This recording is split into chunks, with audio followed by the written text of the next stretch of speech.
What's up mga idol? Ramos at Soto, may inamin na din tungkol kay Scottie. Pero bago mo sana ipagpatuloy ang panonood mo, ay huwag mong kalimutan na mag-subscribe bilang suporta sa aking YouTube channel. Maraming salamat idol. Padaanan lang sandali natin ang balita na pinakahinihintay ng lahat. Kinumpirma na kasi mismo ng PBA na approved na daw ang paglipat ni Troy Rosario sa Barangay Ginebra, at maglalaro na siya sa Commissioner's Cup. Hindi lang yan ang mabigat na balita, dahil ayon sa multiple sources ay long-term contract daw ang pinirmahan niya, at magiging starting 5 siya ni Coach Team, kaya mukhang malakas na talaga ang Ginebra next conference.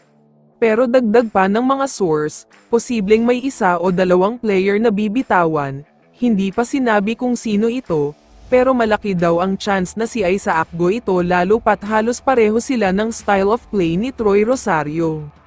Samantala, pag-usapan na natin ang balita tungkol sa Gilas Pilipinas, hanggang ngayon kasi ay hindi pa rin makaget over ang lahat sa naging 2-0 sweep na ginawa nila sa second window, walang masyadong nag-expect na mangyayari ito.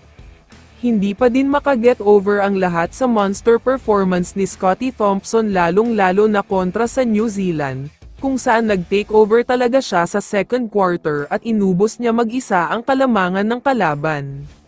Kaya naman pagkatapos ng second window, sinabi ng Gilas Pilipinas superstar na si Dwight Ramos, na matindi daw talaga si Scottie Thompson, one of a kind player nga daw siya dahil hindi lahat ay nagagawa ang ginagawa niya. Sa kanya nga daw sila humuhugot ng energy at lakas, yung tipong nakakahiya na maging tamad sa depensa, dahil ang kakampi nilang si Scottie Thompson ay nakikipagpalitan ng mukha para lang sa mga hustle plays at makakuha ng bola. Pati ang isang superstar ng Gilas Pilipinas na si Kai Soto ay bilib rin daw kay Scottie, dahil kapag nasa loob nga daw siya ng court ay maganda ang laro nila, at lumalabas daw ng husto ang laro ni Soto dahil sa kanya.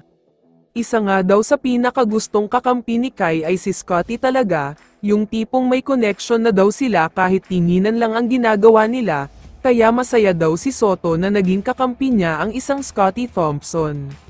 Nakaka-proud lang dahil dati ay madami ang batikos na natatanggap si Scottie at sinasabing pang PBA lang daw siya, pero ngayon ay pinatunayan niya sa lahat na kayang-kaya rin niya makipagsabayan sa international competition. Kaya naman kung ikaw ang tatanungin idol, ano ang masasabi mo sa balitang ito?